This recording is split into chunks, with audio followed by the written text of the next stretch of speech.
ऐसे हरक रही है जैसे कि आज तक इनको किसी ने छुआ ही नहीं। किसी ने नहीं छुआ, छुआ है ना? क्या छुआ? वही तो शूटिंग में छुआ है। कौन छुआ है? हाँ, शूटिंग में छुआ होगा। हमारे चढ़ली जवानी कैसे मनवा के बानी,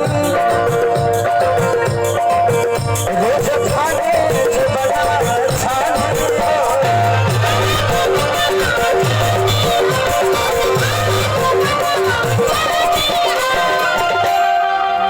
मैं हर के परेशानी केहू दोसर कमानी, जे पर मोहरत न दौलत जाने हो।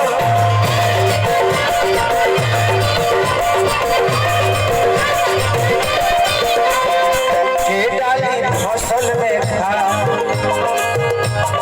के डाली फसल में खाद बता रही है।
लास्ट में कहती है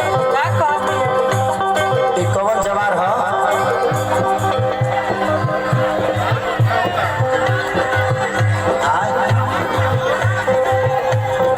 कोठी चकिया, चकिया कोठी डालो जरूर थोड़ी बा, यहाँ सबकर कोठी थोड़ी बा, कतल पलानियों में रहत ना। और तिया कहती है चकिया, इस जगह के नाम है चकिया। काम चलावत तकिया, राजा चले तो चकिया, एक भगावत बबुआ खेसारी हो।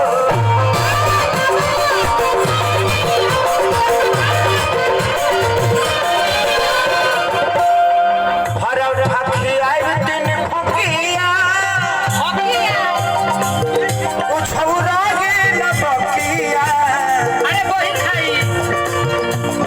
होली में आफत बधारी हो।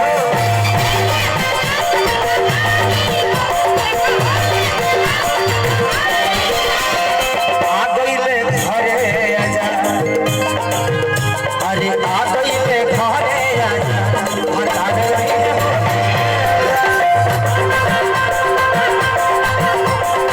तरह से ले बता दे।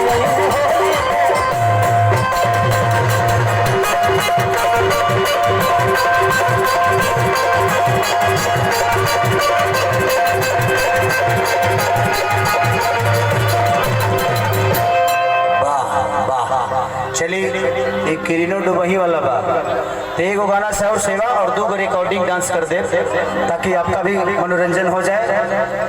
रिकॉर्डिंग